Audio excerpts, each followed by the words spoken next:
So in Genesis chapter 11, we're picking up now the life of Abraham. In Acts chapter 7, Stephen says that the God of glory appeared to Abram at that time, and promised him a land and a great name, a people, this inheritance. He would have to leave Ur and obtain it, go to a land that he knew not where was at, the book of Hebrews tells us. Terah means delay, and Terah took them to Haran, which was a little over halfway to the promised land, and then they stopped. As a matter of fact, they were in Haran for about 5 years. Haran means parched. Terah means delay. It wasn't until after Terah's death that God again admonished Abraham to get to the land that he had promised. And so what Abraham learned in chapter 11 is not to have confidence in people. God told him to leave. He wasn't supposed to bring his family. And delayed obedience and partial obedience is still disobedience and has consequences, a parched spiritual life. The psalmist puts it this way: it is better to trust in the Lord than to put confidence in man. And then when the famine came into the land, it was so severe that Abraham did not consult the Lord. He just thought, my only solution to this trial is to go to Egypt. Egypt symbolizes the world. So he goes to Egypt, and it's going to be a very expensive trip for Abraham. Abraham built no altars in Egypt. It wasn't until he came back up out of the world that again he started having this communion with God. He was back into the presence of the Lord. And when he left Egypt, there were a lot of entrapments. So that's something that Abraham learned in chapter 12, is not to have confidence in the world. Confidence in his flesh in chapter 17. And that brings us then into chapter 18, which is a wonderful chapter.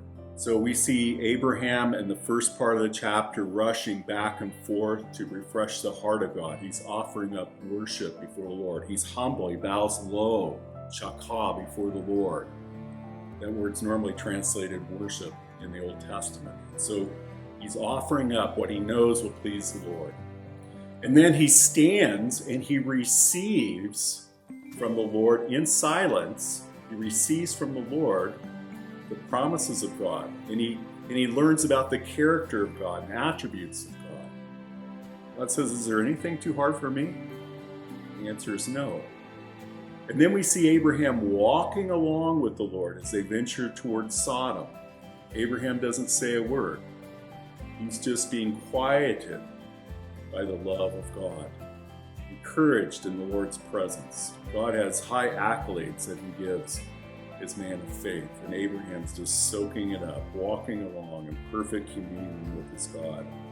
And at the end of the chapter, we see Abraham stopping and then taking a step near the Lord to make intercession for the wayward. God knew the heart of his man of faith, and he was seeking an intercessor, and he knew he would find it in Abraham. And Abraham stepped in the gap for the wayward. And it pleased the Lord for him to do so.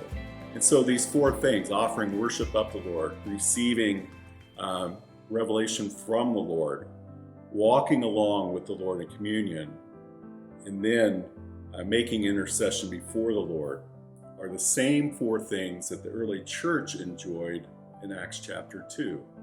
They received the apostles' doctrine, revelation from the Lord. They enjoyed the fellowship. As they were in fellowship with the Lord, they enjoyed fellowship with each other. It's his fellowship. And they enjoyed the Lord's Supper, offering to the Lord what they knew would please him. And they also lifted up prayers. They made intercession for the wayward, asking God for grace to carry on and represent him in the world as they should. And these are the same things that we can enjoy.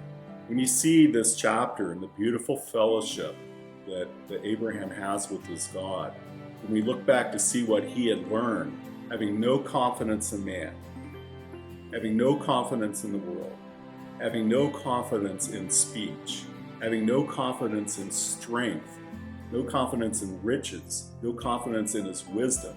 His confidence was in the Lord, the one who was his shield and his reward.